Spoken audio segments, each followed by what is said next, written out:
Hello good people, it's Rob Lee. I'm going to play a video for you that I recently watched, and I think it'll help us to go further in our understanding of why things are as bad as they are. You know, we talk a lot about the social issues of this country and of Western culture, and recently we've talked about some of the physical problems that we have to endure constantly on a daily basis when it comes to poisons in every part of our life. And that's what this video is about. It's about nuclear cowboys spreading death, and everything that they do is done under the guise that it'll make life better for us, that it's good for us. Well, if you read the scriptures carefully, you know that the evil of this world does nothing to benefit us. They do it to benefit themselves and to harm us. Corporations do not care about the people. They care about harming the people. That's what they do. We live in a chemical world, and technology has ramped up in the past 50 years like never, and they have, at this point, they have reached the point that they have such technology. The means to harm is far easier than it's ever been. I mean, it really is. It's that easy. You know, we just did a video not too long ago about fluoride. It's actually industrial waste. That's what we're looking at, pure poison. And once it gets into your body, you can't get it out. Vaccines, folks, are to hurt you. They're not to help you. Your almighty creator gave you an immune system. I'm not saying that sometimes medicine is not beneficial, because it is. Sometimes it is. The food that we eat is laced with poisons, genetically modified organisms. Genetically modified food, folks. This is where we are really at. Again, it's the chemical world. And we don't think about sometimes the things that are in the air constantly. What is being released into the air every second of every day? And most folks just go along in their lives and they never really give it a second thought. They just don't. You know, as long as they have what they need, as long as they are entertained, as long as their life is convenient, they just don't care. But it goes on. And technology, again, has gave the evil of this world the means to contaminate and to hurt on a scale like never before. They've never, ever had the ability to hurt so many, so quickly, so fast. And what I want to do is play this video for you, and I just want you to think. Because with this technology, we're going to have to be even more aware. And you're going to have to pray, and you're going to have to fast, if the Father leads you to fast. If He leads you to fast. Your defense in these days, after we watch this video, you'll understand, because it's still going on now. Your defense is to pray. You know, see, there's no other defense. And you can tell me, you can identify the problem, you can avoid it if possible, and then you must pray. And if the Father leads you to fast, wonderful. But you must pray, and you must believe. Now, we're going to look at a video about something that happened in California. And it's still going on. It's happened in England. It's happened in the Ukraine. It happened just 38 years ago, 40 years ago, here in the United States on 3 Mile Island in Pennsylvania, and those people are still paying for it now. And it's always hushed up, but it's there. So let's watch the video, and then at the video, I'll say just a short word, or maybe I think I've said maybe enough that we need to pray. That's how you combat this evil. You have to pray. And when you pray, brethren, you got to believe. You can't just pray. You got to pray and believe that your Father will take care of it and shield you and protect you from it. Enjoy the video. May the Almighty Father bless each and every one of you. I have contacted a guy about building the website. I contacted him over the weekend. Pray for the website to get done. Pray for this channel. Pray for one another. Pray for yourselves. Pray for your family, and believe it. Believe it. You must have faith. Enjoy the video. May the Father bless you all. For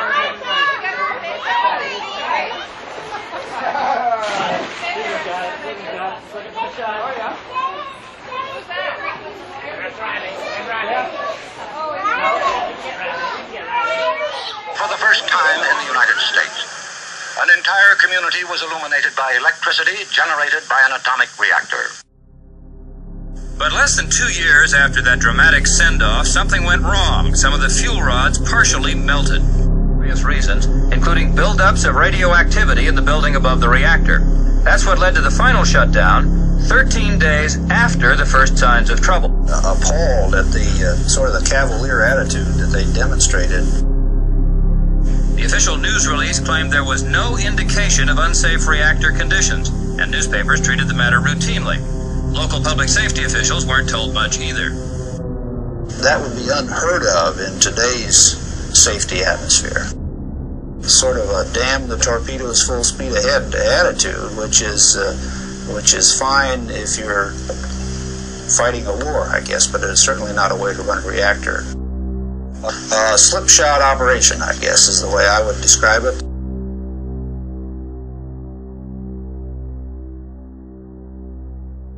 This film is a combination of actual and reenacted scenes.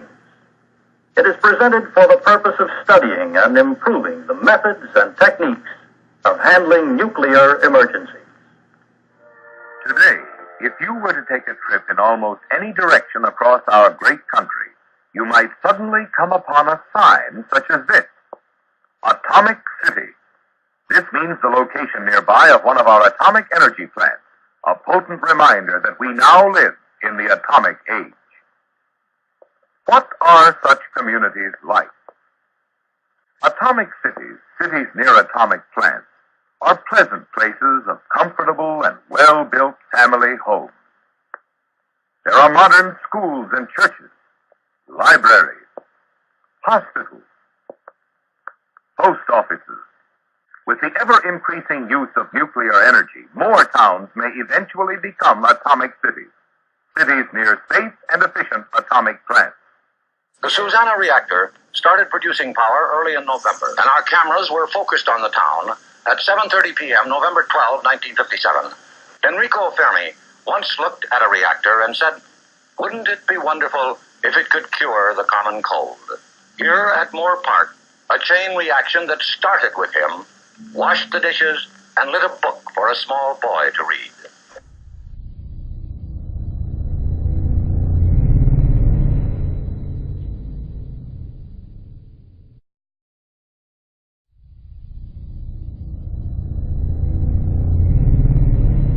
There was a nuclear accident in the mountains west of Chatsworth. It happened 20 years ago.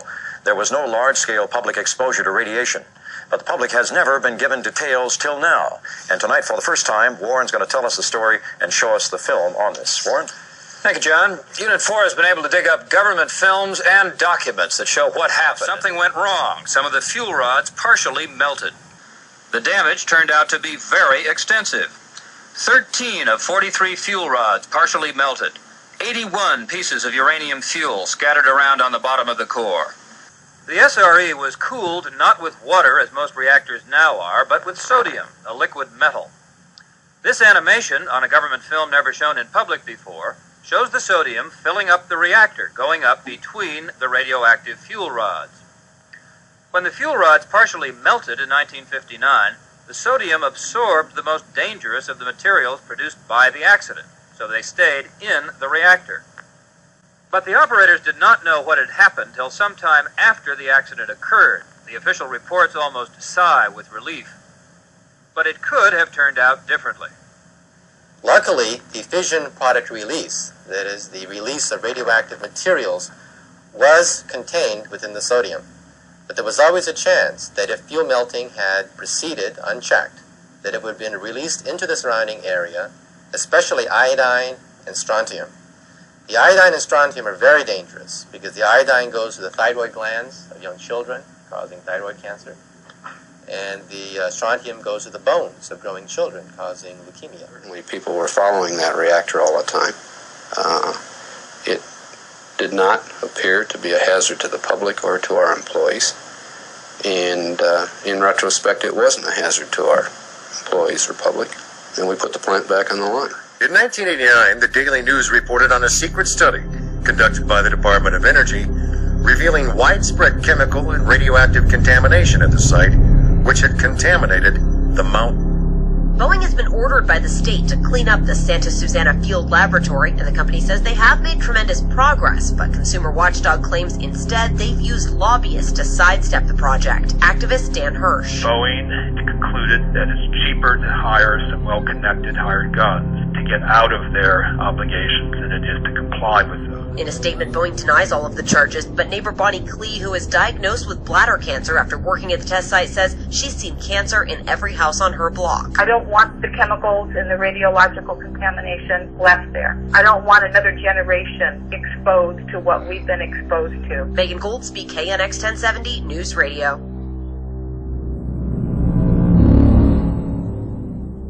My name's Holly Huff. I was diagnosed with CLL, which is chronic lymphocytic leukemia. Dawn Kowalski, and I was diagnosed with breast cancer. Barbara Johnson, and I was diagnosed with breast cancer. I'm Marie Mason. I was diagnosed with a thyroid condition. I had bladder cancer. My son, who lives in Moorpark, also had bladder cancer. My daughter had half her thyroid removed when she was 21. To this date, I've had removed about 130 basal cell carcinomas from my face and my body. The worst affected has been my right eye, which is, I've had at least 25 tumors around my eye.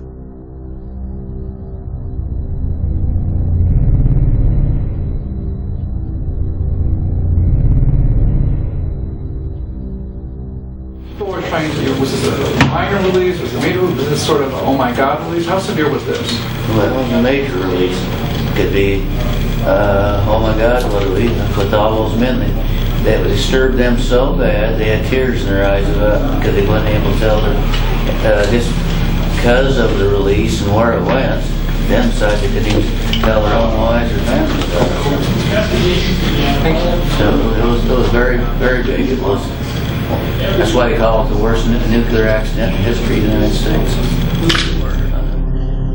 So this is the part I want to let everybody know about. There's stories about they had the tanks to take and release the gases into, but what happened is during that day when they was trying to shut the reactor down, those storage tanks were gotten filled up, was trying to stop the reactor. And there they were. They had the tanks full. Everything was, they couldn't do anything. What do we do now? If we don't shut something down, it's going to blow up.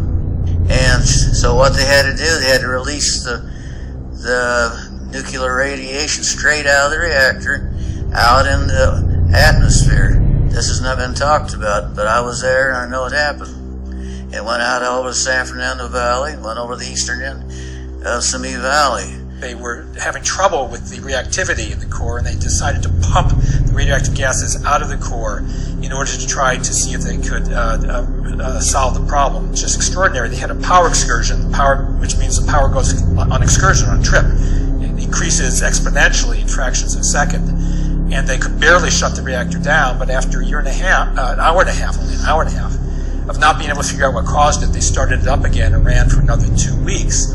In the presence of very high radiation reading. The whole building at one time got contaminated from breaking a fuel rod element off in the reactor and contaminated the whole complete building. We couldn't even get around the building for about almost 2 miles around the building. Again, no containment structure. Radioactive material was put into these tanks and then intentionally released into the atmosphere for weeks. You have to look back at the population density of the Santa Susana in that period.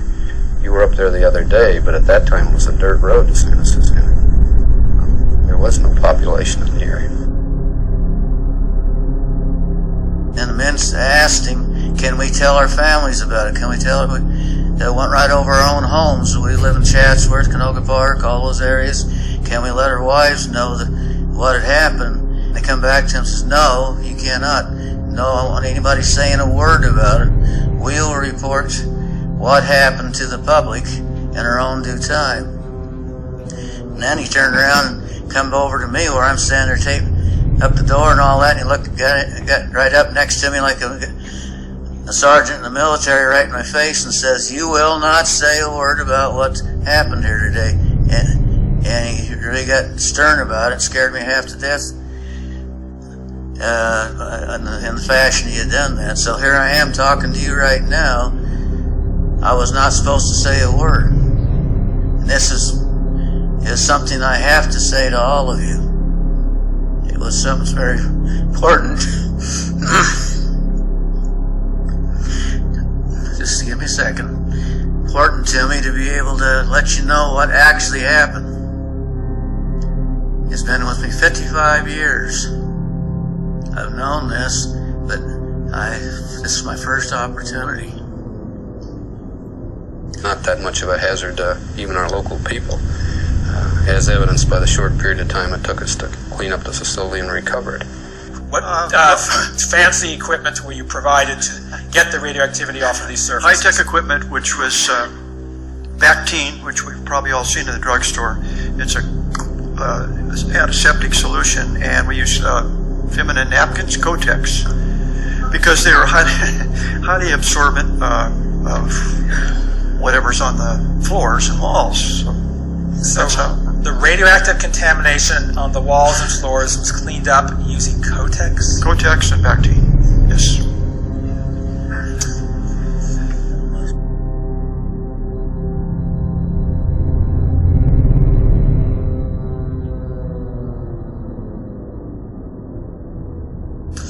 You told me once that as dangerous as the reactors were, there were more dangerous facilities on the property. What in particular? Well, we had several. The one that comes to mind to me is the hot cell, which makes this, it's even, I think, worse in many instances, because at the hot cell, they dissected fuel elements, irradiated fuel elements there. And so when you're doing that, that's pretty risky business. Absolutely immense amounts of radioactivity were brought into the hot lab. This was irradiated nuclear fuel from large reactors around the country. To draw you a quick picture of it, it's obviously a building, but with all these individual cells inside, and there was approximately 8 or 10 of them, and they have these what they call manipulators. They're like slaves, and the walls separating the workers and the fuel elements where the actual work went on are about 8 foot thick.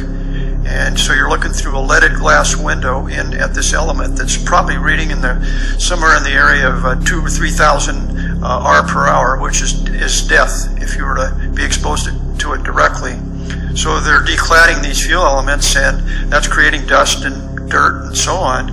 Well, occasionally they would have a fire or a flood. And what do the workers do? I mean, you run. You absolutely run when the fire alarm goes off or any other radiation alarm. You run, because it may mean your life. If there were a fire involving that radioactive material, fire is a driving force that releases the radioactive material into the environment. So whichever way the wind blew, it would take it to populated areas. But there is another problem facing the people of our atomic city. A problem which is calling for the best efforts of our scientists. That is the matter of waste disposal. One of the foremost considerations of the Atomic Energy Commission is the safety of these people who work and live in cities near atomic plants. Therefore, waste material which might be potentially dangerous must be removed and stored safely. This work is vitally important.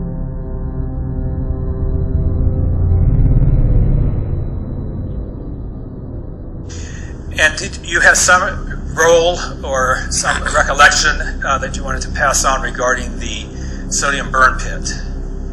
Oh, yes. Well, tell people what that was first. Okay, it was a pit where, like a small lake, and they took the various chemicals, and especially sodium and NaC. NaC and sodium are both used primarily for the coolants in the primary cooling system of reactors. It disperses the heat.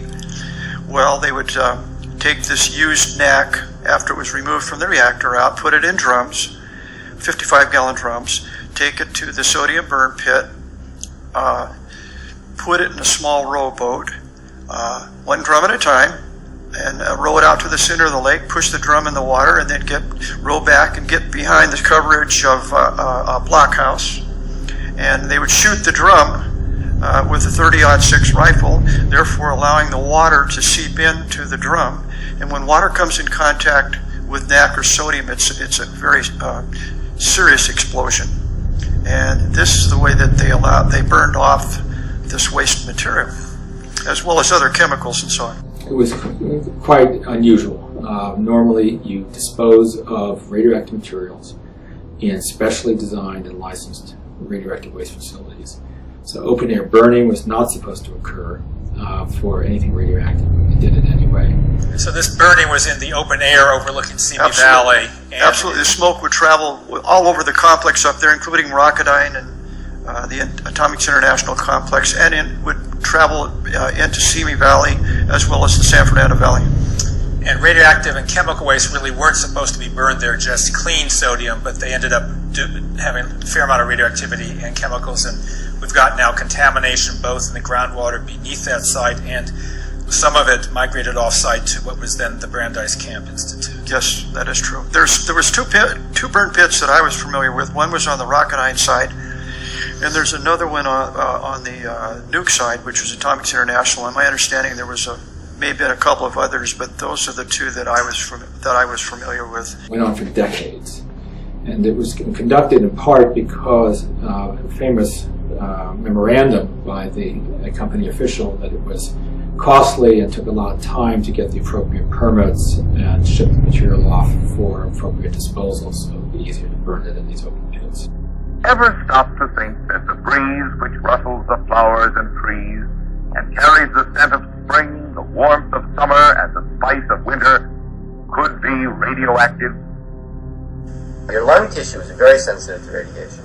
The inhalation dose is 10 times its skin dose. And so noble gases are very penetrating. They can go right through a gas mask. They can go through activated charcoal. They will bathe the lungs with beta radiation and gamma radiation and can cause cancer in the lung tissue. Suppose you are a worker in an atomic energy plant located near one of these atomic cities. This is you coming home to your family. Aside from the usual safety precautions, what steps are taken to protect you at work? Matter of fact, there are many, so many, that working in these plants is among the safest occupations in the world. My name is Ralph Powell. I was a sergeant in security at Atomics International from 1962 to 1968. And I'm wondering, my question is, what's the chances of tracking in radiation to the family? I lost my only son from leukemia. 1967, my wife had breast cancer. Did you work at Santa Sub? Yes, I did. Your chances were very good because all you were probably only wearing is a film badge, and I don't think you probably were required to monitor your clothing or yourself when you went home. And we had a lot of airborne, huge amounts of airborne activity being released from what we have about 8 running reactors up there at any given time. And you could run across it and not even know it. It could be airborne, or you could maybe touch something and still not realize it. And I would think that, like where John worked, I mean, the activity was so high on the floors and the walls and in the parking lots, on cars. So I would think that you're right on the money with that. With the SRE reactor, just my experience, 24/7 radiation was coming out of that reactor, going all over the hill. It could be the ones in Rocketdyne, it could be anywhere on the hill. You was being exposed every day you was there. Because with the SRE reactor, with the type of works going on, and no containment building to hold it in, you went home with it on you. So that's what my wife worries about too. So far we have 3,700 claims from workers. I get phone calls every day from surviving family members and community members who have cancer. When I was first diagnosed in 1995, I did a survey in my neighborhood since our houses were built in 1959, the same year as the partial meltdown, and I found that there were at least 2 cancers in every house. And I took a notepad and I went to every neighborhood around, and it was the same way. And all the houses that were old like mine, cancers. 3 studies show bladder cancer in my census tract, and the sites closest to the hill are 50 to 55% higher. We have melanoma that's 89% above what it should be, and that's continuing today. The contamination is running off-site. In the late 90s, DOE funded an independent study. UCLA did the work, and they found higher death rates from blood, lymph cancers, and several other cancers. I was diagnosed in 1995, with a solid tumor, and my doctors asked me where I worked, and I said I worked at Atomics International, and they said they were treating a lot of employees, and they said don't forget brain cancer. They had a whole ward over at the hospital with brain cancer. They didn't protect the workers, they didn't tell them what they were doing, they didn't warn them. And then when the workers got cancer and filed a lawsuit, the federal government fought them in court. So far, the workers have been compensated $154 million for their cancers. And I'm still working on it.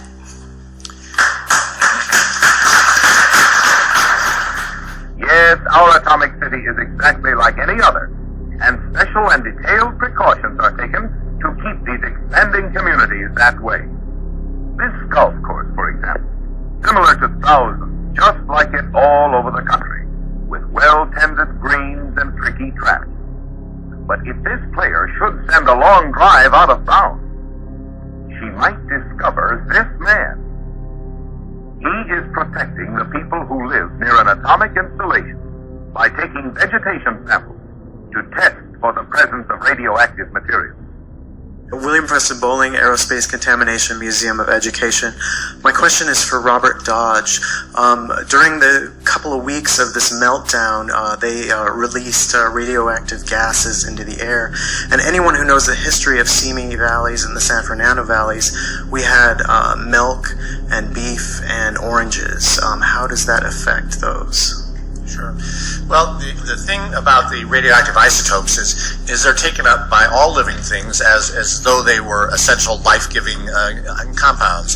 The strontium-90 the body looks at as as calcium. Cesium looks like potassium to the body. Potassium is universally taken through all parts of the body, and again they have half-lives of 30 years. But in medical terms, it takes 20 to 30 half-lives to make them inert. So that's 600 years they remain effective.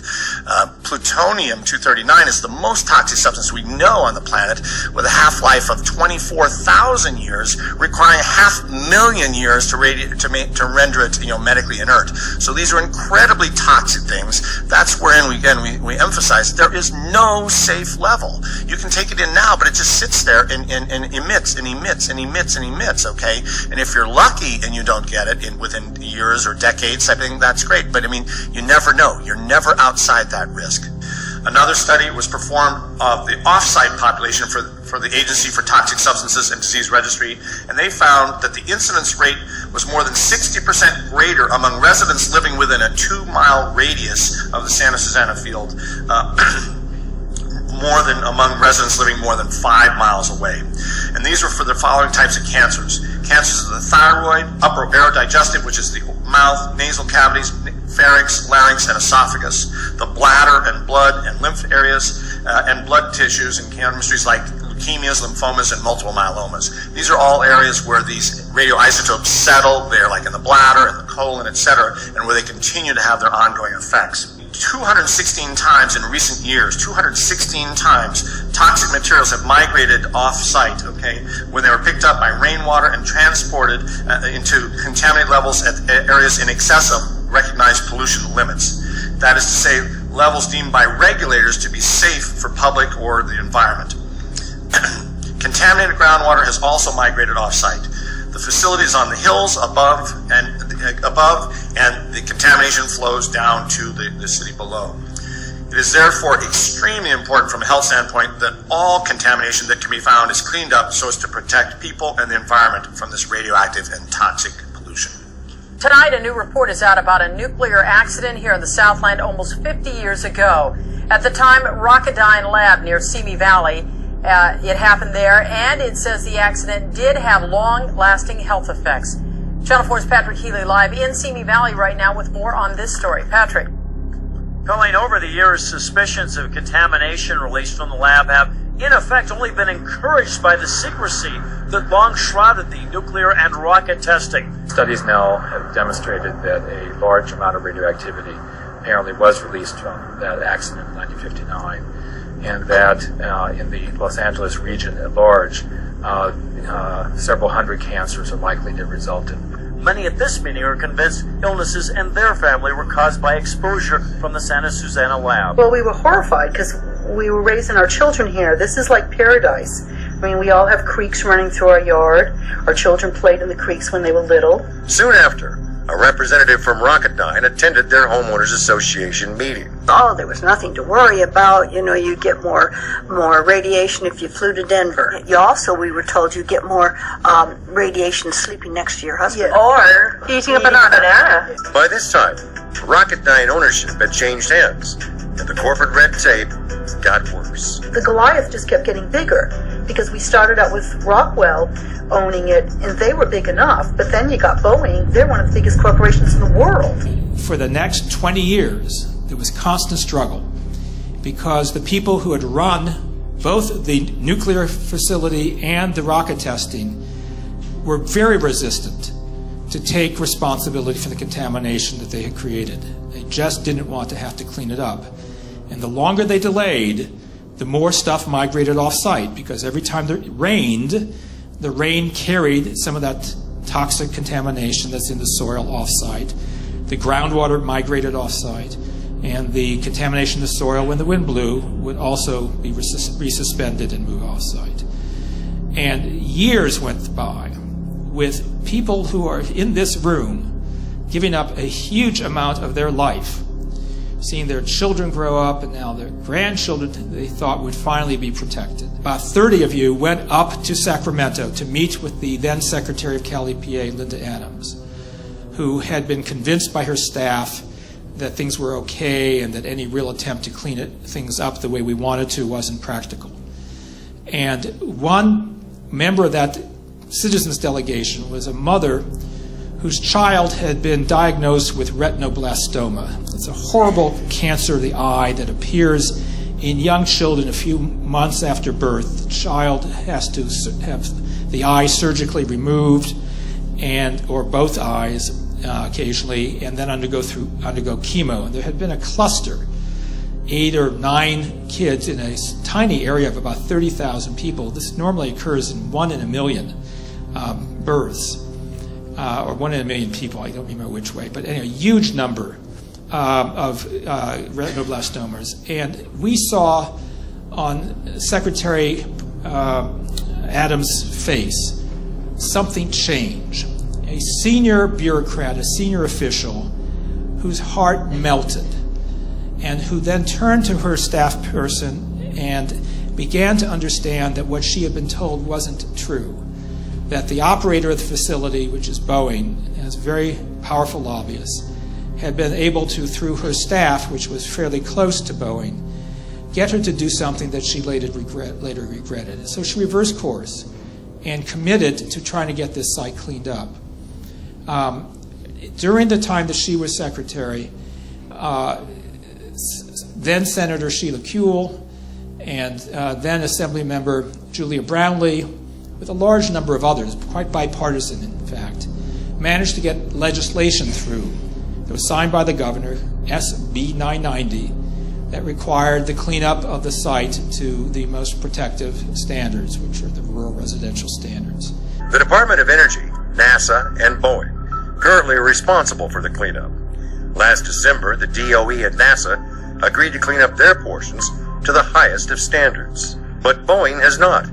It's suing the state of California because it feels the cleanup standards are unconstitutional. Boeing spokesperson Blake Jameson told us decades of extensive sampling have shown there is no evidence of contamination that has adversely affected the surrounding community. Government promised to clean it up, and now politics looks like it may never get cleaned up and these people may remain at risk. Tonight in Simi Valley, many neighbors agree fines and cleanup efforts have been inadequate. What assurances can we give them that if they purchase this land to build their homes on, or to keep this land for gardening or what have you, that it's safe? If you want to feel more protected, you need to get the site cleaned up so there's no longer a source. That's the rest of it.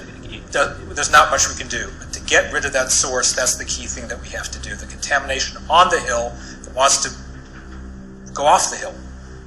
On your travels across the continent, you may pass through several atomic cities. Some are large, some are small. But they are all good cities to live in which to raise your family, make friends, and enjoy a full life. atomic cities, cities near atomic laboratories, will become more numerous as nuclear energy work expands, as we continue to travel into the atomic age. So continue your journey across the country. Who knows? Possibly your own community may one day become an atomic city through the magic of the atom.